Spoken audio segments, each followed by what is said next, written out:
Mesdames, Messieurs, bonjour et bienvenue. Je me présente, Jean-Sébastien Levent, agent aux relations communautaires et affaires publiques du service de police de la Ville de Lévis. J'animerai aujourd'hui cette conférence de presse au cours de laquelle le directeur du service de police, M. François Dubé, annoncera des mesures significatives pour maintenir la sécurité publique à Lévis.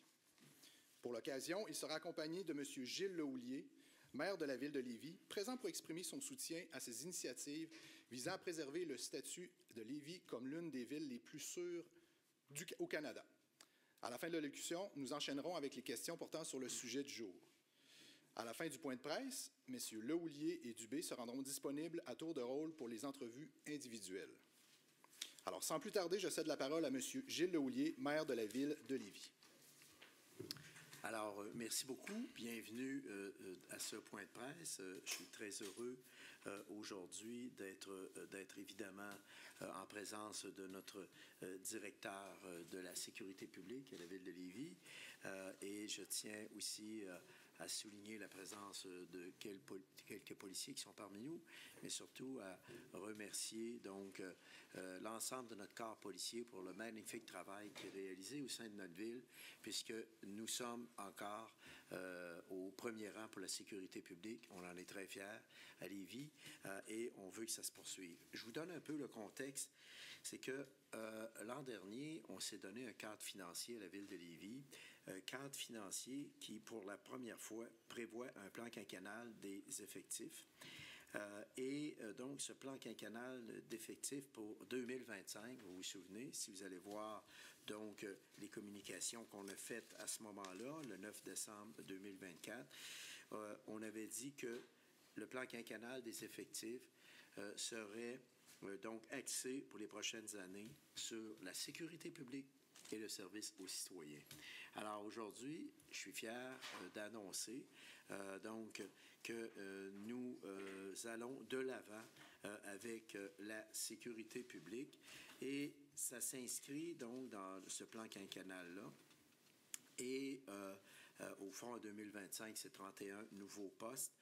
Évidemment, il y a la sécurité publique. Il y a d'autres secteurs aussi qui sont touchés comme prioritaires à la Ville. Les technologies de l'information, la pérennité des infrastructures et l'augmentation de la capacité de livraison des services aux citoyens. Donc, nous, on veut être en mesure, que ce soit dans les parcs et espaces verts, tous les services directs à la population, on est en mesure de livrer.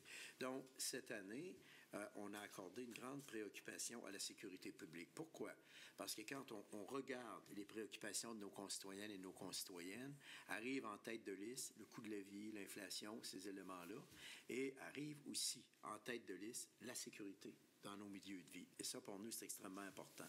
C'est la raison pour laquelle, et notre chef pourra tantôt vous donner les détails, donc nous annonçons aujourd'hui qu'il y aura des ajouts d'effectifs qui vont se traduire par une augmentation de 19 des effectifs à la fin de l'année 2027. C'est l'objectif qu'on vise à atteindre, soit l'équivalent à terme de 35 policiers supplémentaires sur un total de 220.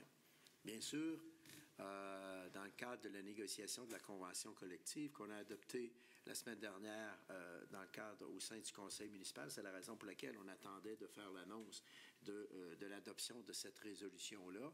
Donc, on a maintenant une entente de travail et vous allez voir, tantôt, notre chef va vous donner un peu plus de détails et nous avons opté pour donner la permanence à de nombreux policiers qui étaient à temps partiel dans notre ville. Ça, c'est un des éléments extrêmement positifs de cette convention collective. Donc, des policiers qui vont maintenant assurer un travail permanent. Et ça, pour nous, ça nous débloque beaucoup, beaucoup de possibilités. Donc, c'est 35 policiers supplémentaires qui vont travailler sur une base régulière dans notre ville pour un total de 220 policiers. Je tiens à vous dire également que dans le cadre de l'inauguration récente de notre nouvelle centrale de police, évidemment la relocalisation aussi de nos services juridiques et la cour municipale, nous voulons faire en sorte que notre service de sécurité publique soit l'un des plus avant-gardistes au Québec. Alors, notre chef nous a déposé son plan il y a environ 6-7 mois, je pense. Et donc, il a été déposé et adopté par le comité exécutif et c'est la raison pour laquelle nous l'annonçons aujourd'hui. Et je voudrais aussi aujourd'hui souligner la présence, bien sûr, d'une personne qui a travaillé fort dans ce dossier-là, notre directeur général adjoint, M. Jean-Sébastien Gagnon. Merci, Jean-Sébastien, d'être là. Merci pour ton magnifique travail au niveau de la sécurité publique et aussi le fait qu'on s'est doté, n'est-ce pas, d'un bureau de sécurité civile aussi à la ville de Lévis. C'est nouveau, on n'avait pas de bureau de sécurité civile, maintenant on en a un.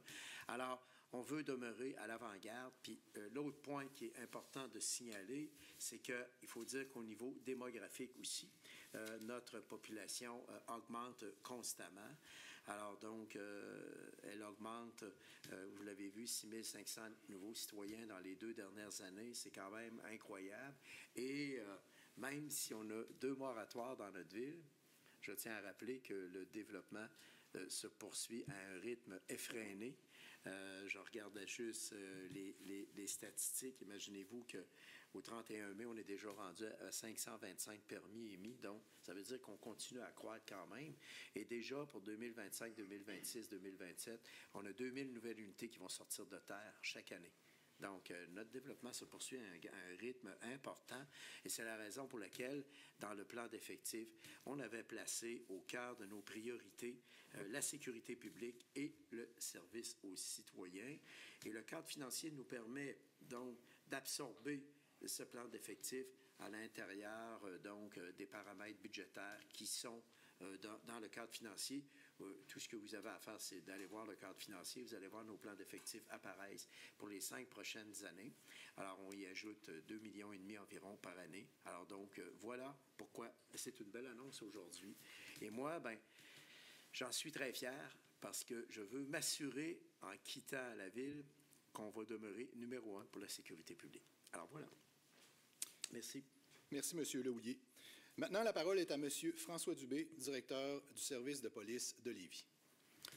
Bon, tout d'abord, bonjour tout le monde. Bienvenue. Merci d'avoir accepté en si grand nombre l'invitation.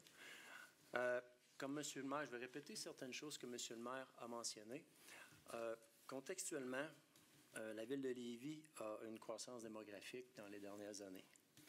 Également, le service de police de la ville de Lévis fait face à des réalités policières, et vous en êtes conscient, vous aussi, qui se modifient, notamment le type d'appel auquel nous répondons, les protocoles d'intervention et la mobilisation nécessaire lors de ces appels, la criminalité qui est changeante au fil des années, l'introduction des technologies dans le crime, les changements législatifs constants, les exigences des tribunaux qui se modifient et qui s'intensifient, la complexité des enquêtes et la complexité des moyens d'enquête également. Donc, face à ce contexte-là dans lequel on évolue maintenant, le service de police de la ville de Lévis, le SPVL, s'est doté d'un plan qu'on appelle un plan de transformation et de modernisation. Dans ce plan est composé tout d'abord, et vous en avez été témoin puisqu'on vous a invité à son ouverture, la modernisation de nos infrastructures, le PPMJP, la révision de nos façons de faire, nos processus et l'introduction dans nos activités policières des nouvelles technologies, dans un deuxième temps. La troisième portion de ce plan-là, c'est la révision de notre offre de services à la population pour desservir la population autrement et par des moyens alternatifs et introduire des partenariats avec les organismes du milieu pour bien desservir la clientèle. Cela se traduit, bien entendu, par plusieurs projets à l'interne, que ce soit des projets de construction, des projets de rénovation, des projets technologiques, des projets d'acquisition, de la réorganisation de travail, de la révision de processus. On est en mouvement et nous sommes extrêmement dynamiques et fiers de l'être.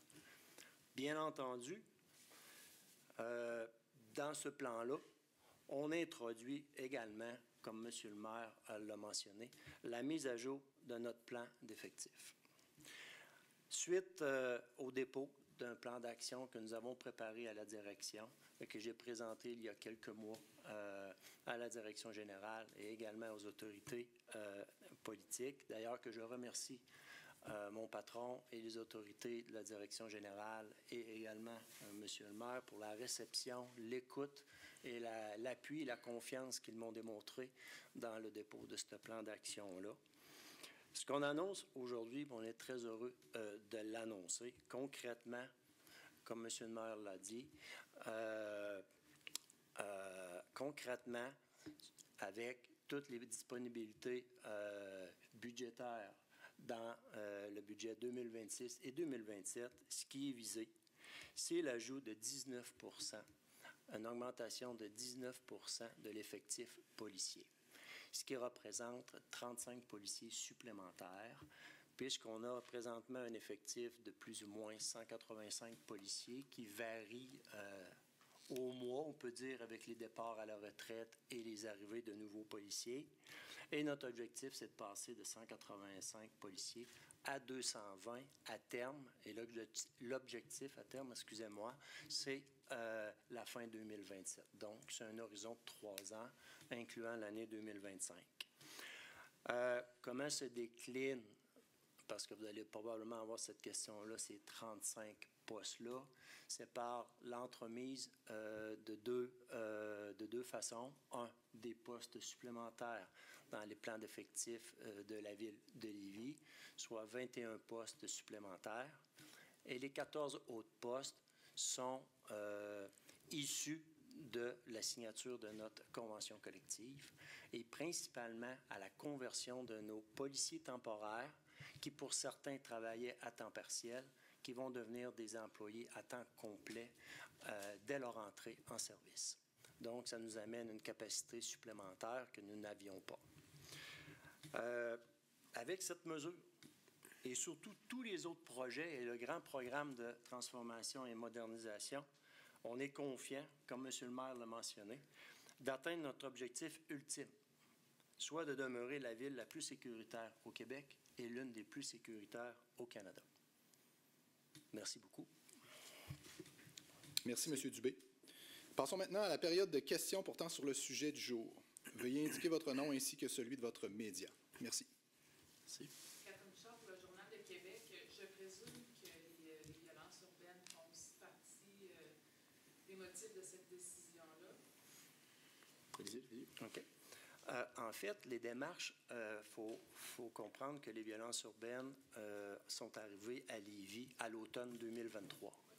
Et en automne 2023, nous étions déjà en démarche de réflexion pour ajouter ce que j'appellerais de la robustesse ou de la force à notre organisation policière. Puisque le PQE était adopté en 2024, nous étions déjà en travaux. Et lorsque j'ai déposé mon plan d'action en automne 2024, un second plan d'action, c'est bien entendu que ça a influencé nos réflexions. Mais les réflexions étaient déjà amorcées à l'avance puisqu'on était déjà en travail.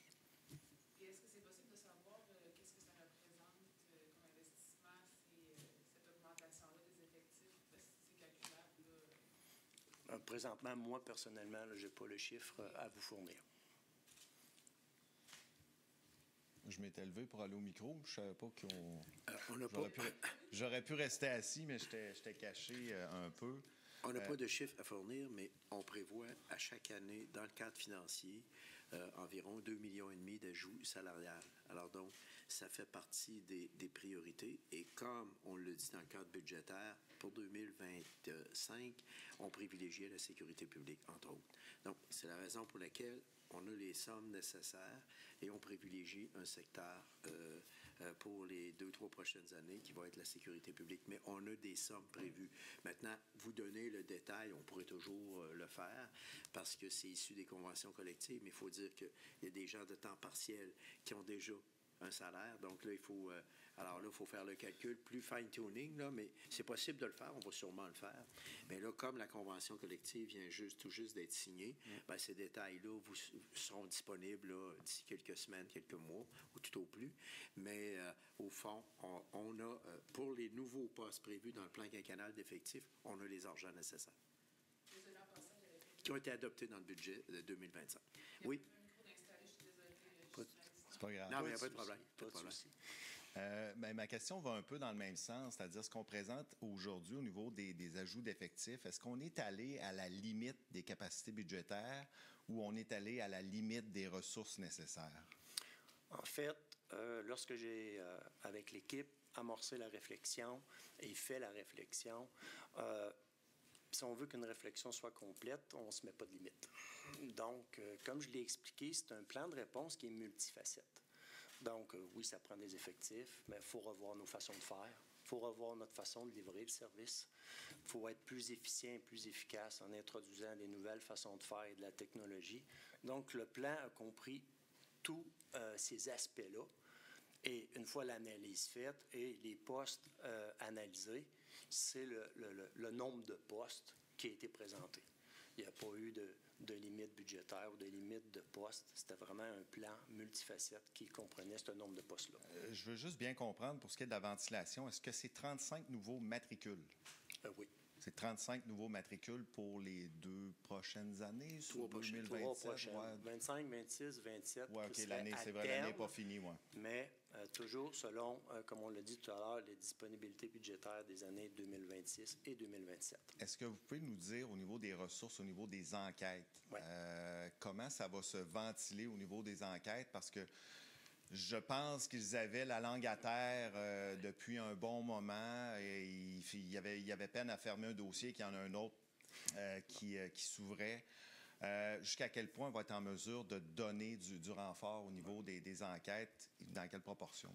Bon, en fait, ce qui est important de savoir aussi, c'est qu'entre mars 2024 et mars 2025, on a déjà ajouté dans la division des enquêtes criminelles ajouté et pérennisé près de 10 ressources supplémentaires. Donc, on a déjà mis des ressources supplémentaires au niveau des enquêtes qui se sont octroyées en opération enquête, en gestion enquête, en renseignement policier qui est excessivement important pour faire des enquêtes et dans plein de volets d'enquête.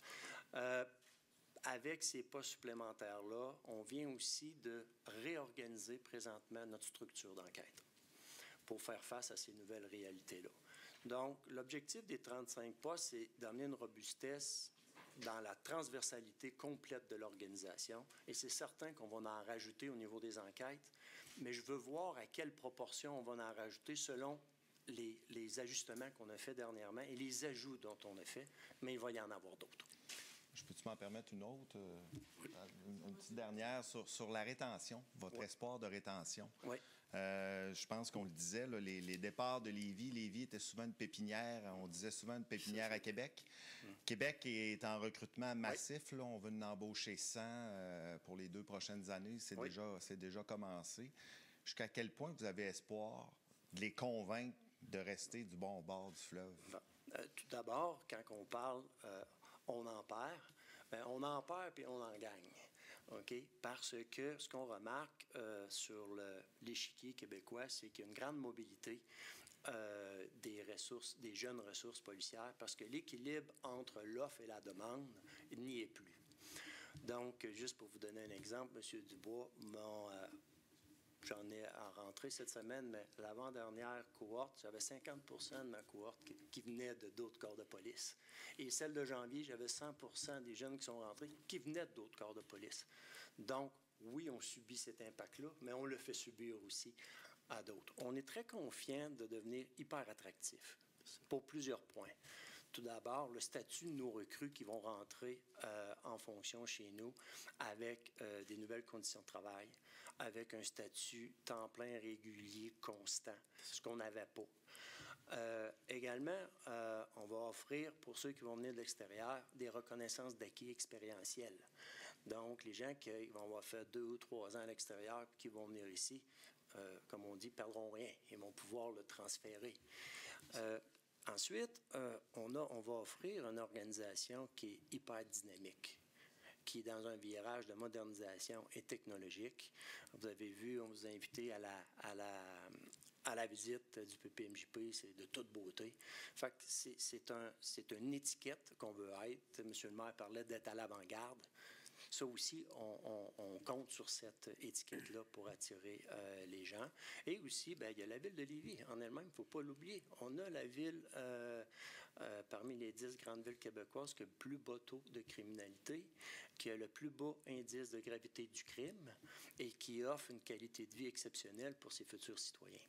Merci. Et l'autre élément qui est juste pour conclure là-dessus, c'est que vous avez raison, c'est que pour rendre notre ville compétitive dans le recrutement, une des grandes orientations qu'on a données dans le cadre des négociations des conventions collectives, c'est, on l'a donné assez formellement en disant, ben là, les temporaires, les partiels, il faut regarder pour donner les permanences parce que c'est eux qui quittent à un moment donné dès qu'ils ont une offre ailleurs. Alors ça devrait ajouter un autre élément attractif pour notre corps policier. On a fait la même chose pour les pompiers, les cols bleus également. Alors donc, je pense qu'on évolue bien pour demeurer concurrentiel sur le marché. Merci. Puis si je peux en ajouter, M. Dubois, également, on a beaucoup révisé nos processus de sélection puis de recrutement. Anciennement, on faisait quelques embauches annuelles. Même il y a quelques années, on le faisait à une reprise. On est rendu qu'on est en continu en embauche. L'équipe de l'inspecteur David Patry fait un travail remarquable et l'appui des ressources humaines à la ville aussi. Fait qu'on est en continu. Fait que ça, on a changé ça. On s'est grandement aussi rapproché des étudiants en technique policière dans les différents cégeps parce qu'on a quand même une pépinière ici dans la région de Québec en ayant 2 cégeps et même un nouveau à la Beauce qui va produire des finissants à partir de l'an prochain. Fait qu'on s'est grandement rapproché d'eux aussi. Et dernièrement, on a ouvert un programme d'embauche sur promesse d'embauche. Et je dois vous dire que ça a cogné à la porte assez solide. On a eu un franc succès. Donc, on est très confiant avec l'ensemble de ces mesures-là pour être capable de tirer notre épingle du jeu. Merci beaucoup. Merci. Bonjour. Est-ce que le crime organisé explique en partie aussi cette hausse-là du besoin de policiers? Bien, en fait, comme j'ai dit tout à l'heure, on fait face à des nouvelles réalités policières. Okay? Certains vont parler du crime organisé, d'autres vont parler du conflit armé. Tous les choses que j'ai listées tout à l'heure, c'est des réalités auxquelles on fait face. Ça inclut à l'intérieur de ça, bien entendu, soit le conflit armé ou le crime organisé, qui fait partie de l'ensemble des nouvelles réalités. Donc, pour nous, c'est un enjeu. Et c'est un enjeu auquel on lui alloue une priorité presque numéro 1 dans l'organisation, bien entendu. Donc, on le gère plus en priorité. On a reçu aujourd'hui 2 communiqués là, sur des opérations concertées avec plusieurs services de police, la SQ, tout ça. Est-ce que ça, c'est le genre d'affaires qui peut vous demander plus de ressources ou ça peut vous aider justement que tout le monde collabore? En fait, c'est un peu des deux, dans le fond. On collabore déjà avec l'ensemble des services policiers, puis c'est un paramètre de la réponse multifacette contre le crime organisé ou le conflit armé. Il faut que les organisations policières régionales travaillent en collaboration. Fait qu'on est étroitement liés avec le SPVQ, la Sûreté du Québec, la GRC comme ce matin et les services frontaliers. Et régulièrement, on prête des ressources à ces escouades-là aussi. Et on échange l'information et on se coordonne dans les opérations. Fait que ça nous donne tous ensemble une meilleure force de frappe, surtout qu'il n'y a plus de frontières dans le crime. Ils ne sont pas juste à Lévis puis ils se concentrent là ou juste à Québec puis ils se concentrent là. Ça se promène. Donc, on a tout l'avantage à travailler ensemble, les services policiers. Parfait. Merci. Ça fait plaisir. Vous parliez de votre bon bilan, un des meilleurs au Québec. J'imagine qu'avec plus de policiers sur le terrain, on peut s'attendre à ce que les chiffres peut-être soient un peu moins reluisants dans les prochaines années ou statistiquement? Moi, j'y crois pas parce que le bilan que je peux vous faire, puis je vais mettre de côté l'année 2024 parce qu'avant de se positionner sur l'année 2024, nous, on sort toujours notre bilan un petit peu plus tard dans l'année parce qu'on veut vraiment être en mesure de se comparer avec les chiffres des autres, soit québécois ou canadiens. Mais si je fais une moyenne sur 5 ans, entre 2019 et 2023, Le service de police de la ville de Lévis est le service de police qui a subi la plus grande baisse de taux de criminalité, qui soit de 12 % entre 2019 et 2023. Durant cette période-là, pendant que la province de Québec et l'ensemble des services de police avaient une hausse de 19 % des crimes contre la personne, on a eu une hausse de 8 %. Pendant que l'indice de gravité du crime se modifiait à travers la province, nous, on a été le service de police qui a eu l'indice de gravité du crime qui a eu le plus faible augmentation. Et on a l'indice de gravité du crime le plus bas des 10 grandes villes. Donc, c'est des indicateurs sur une période quand même assez importante, 5 ans, qui nous indiquent que cette tendance-là, puis les 5 ans auparavant, c'était la même chose aussi. Est-ce que je lis d'une boule de cristal, puis je suis capable de dire qu'est-ce que ça va donner dans les 5 prochaines années? Mais on est confiant de rester. Et c'est pour ça qu'on est ici aujourd'hui et qu'on annonce ces mesures-là pour conserver cette excellence-là. Ça faisait combien d'années que vous aviez le même nombre de postes, pour rappel? Même nombre de postes? Écoutez, dans les dernières années, on a un peu, comment je pourrais dire, tranquillement, on en a ajouté par parcimonie, mais d'une vague comme ça, on n'a pas eu ça depuis longtemps. Là.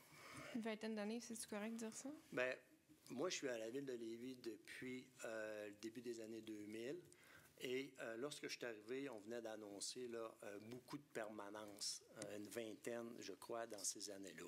Depuis ce temps-là, il y en a eu d'autres permanences ou des policiers supplémentaires qui ont été embauchés, mais en masse comme ça, non. Fait que ça va faire du bien. C'est ça, ben oui, puis en plus, c'est bon la question que vous posez parce qu'il y a toujours aussi des priorités qu'on doit établir au niveau des effectifs. Et dans les 15-20 dernières années, on a travaillé énormément à la mise à niveau aussi de notre service de sécurité incendie.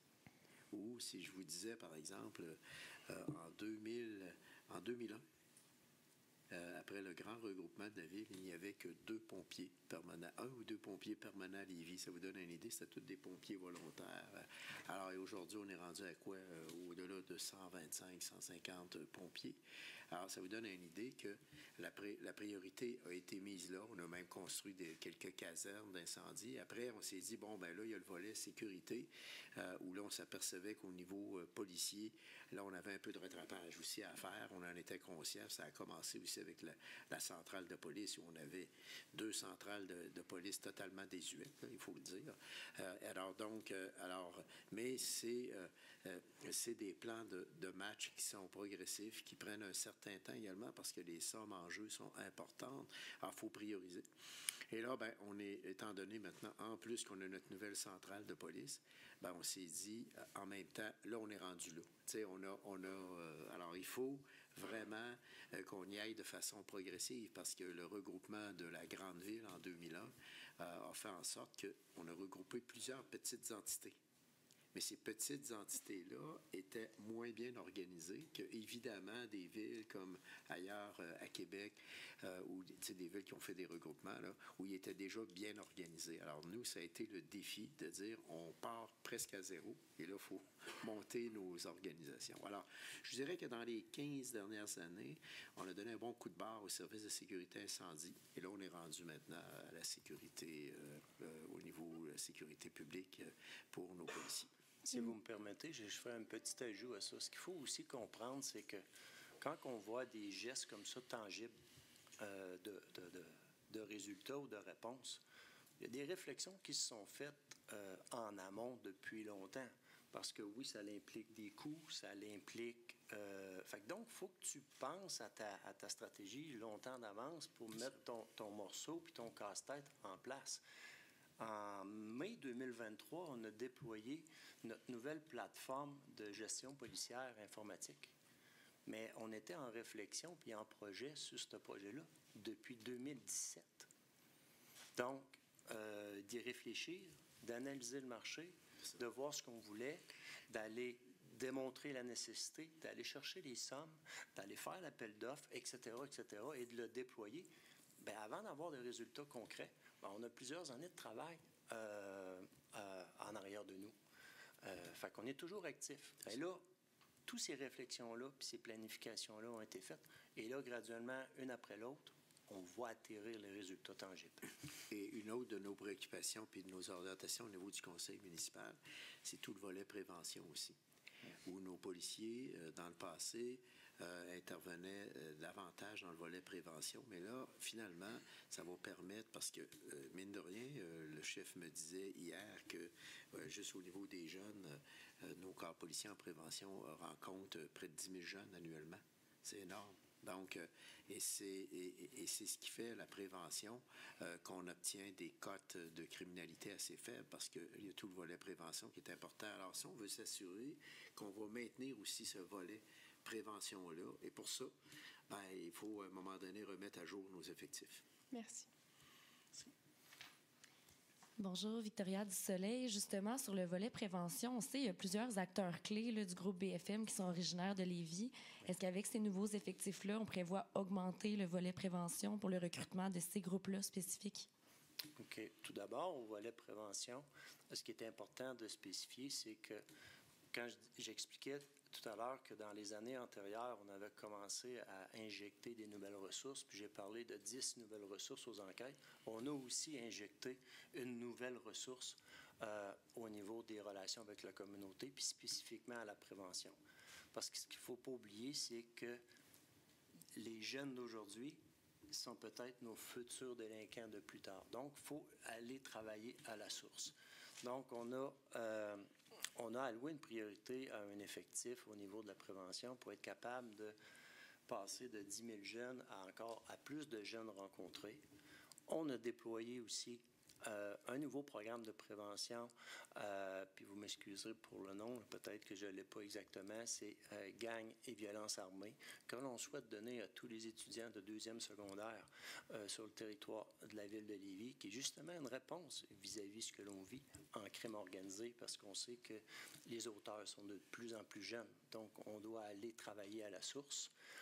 Et en ce que vous mentionnez au niveau du recrutement dans les écoles, bien, depuis déjà plusieurs dizaines d'années, si ce n'est pas 20 ans, on a des policiers scolaires qui sont attitrés dans les écoles et qui sont attentifs à cette préoccupation-là. Mais toutes les vérifications qu'on a faites jusqu'à présent, ou notre présence, ou les enquêtes, ou les validations de renseignements, rien ne nous indique qu'on a du recrutement actif dans nos écoles présentement. Mais on reste en vigie, bien entendu. Puis vous avez parlé aussi de la complexification des processus judiciaires. Qu'est-ce qui se complexifie exactement, puis comment ça impacte les policiers? Bien, en fait, c'est principalement, ça se complexifie de deux façons. La première, au niveau des patrouilleurs, on a des nouveaux protocoles d'intervention. On a vu dans les médias au cours des dernières années diverses interventions qui ont eu des résultats des fois malheureux. Donc, on a des nouvelles procédures à appliquer. Donc, ça nous demande des fois d'avoir des nouvelles formations, des nouvelles techniques et d'intervenir avec plus d'intervenants. Donc, ça, c'est un peu plus l'impact au niveau des patrouilleurs. Au niveau des enquêtes, bien, c'est la somme des exigences des tribunaux que maintenant il faut délivrer la preuve d'une certaine façon.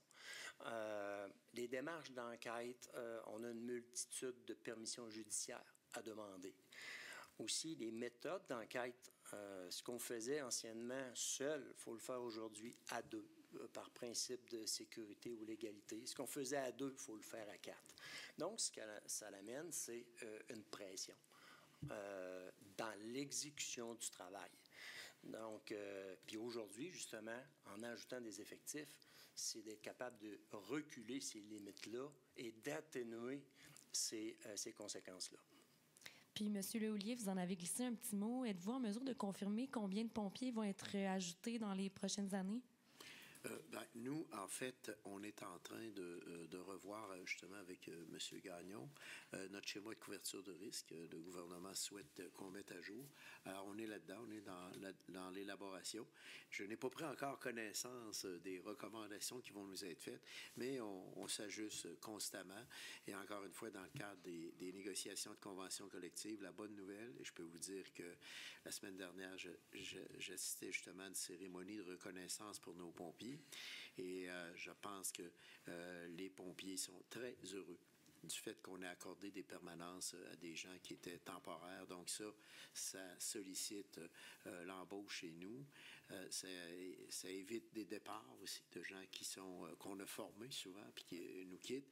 Mais dès qu'on va avoir le prochain schéma de couverture de risque, c'est sûr que tout ça va être regardé. Mais déjà, on profite d'un élément pour nos pompiers. Là. Justement, on a passé une décision au comité exécutif, au dernier comité exécutif.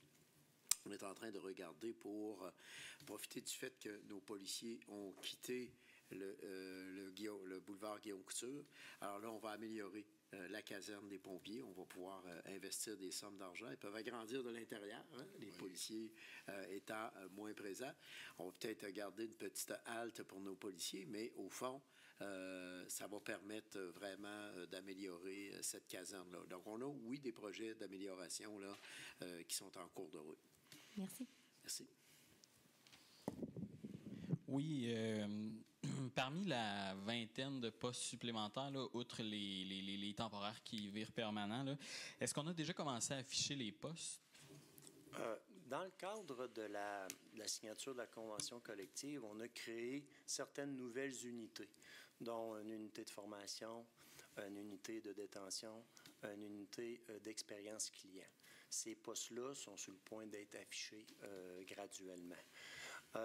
Aussi, on a tout le volet de nos policiers temporaires à policiers permanents. Donc, on est aussi en recrutement pour combler ces postes-là.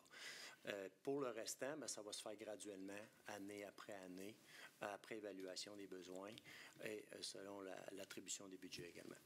Justement, est-ce qu'on a un certain quota, si on veut, à respecter année après année? Là? Est-ce qu'on pourrait engager cette vingtaine d'effectifs-là d'ici la fin 2025? Ou, Écoutez, si vous parlez au chef de police puis qu'il avait sa baguette magique et son souhait dans le monde merveilleux de Walt Disney, ça serait immédiatement, bien entendu. Mais la réalité n'est pas aussi évidente que ça. Donc, à terme, ce que l'on veut, c'est l'objectif. Encore une fois, c'est un objectif à la fin 2027, c'est d'avoir ces ressources-là. En fait, quand on a regardé nos disponibilités budgétaires et notre plan d'effectifs qui est dans le cadre financier, alors donc, on a regardé le plan d'action et on s'est dit, oui, c'est possible de le réaliser, mais sur 3 ans, 2 à 3 ans, et on pense que ça va nous permettre d'atteindre nos objectifs et tout le monde est très heureux de ça. Alors donc, c'est sûr qu'il faut toujours placer les plans d'effectifs dans le cadre du contexte global budgétaire. Alors donc, par exemple, s'il nous arrivait un pépin majeur en 2026, là, c'est sûr que des fois, les conseils municipaux sont obligés de revoir certaines priorités, mais dans l'ensemble, le plan qui a été présenté par notre direction de la police tient la route actuellement. Puis honnêtement, c'est positif pour l'avenir, pour notre corps de police. Merci beaucoup. Merci. Merci. Merci. Nous allons maintenant procéder à la photographie officielle et ensuite, M. Dubé et M. Lemaire seront disponibles pour les entrevues individuelles. Merci. Merci à vous tous pour votre présence et passez une excellente journée. Merci. Merci.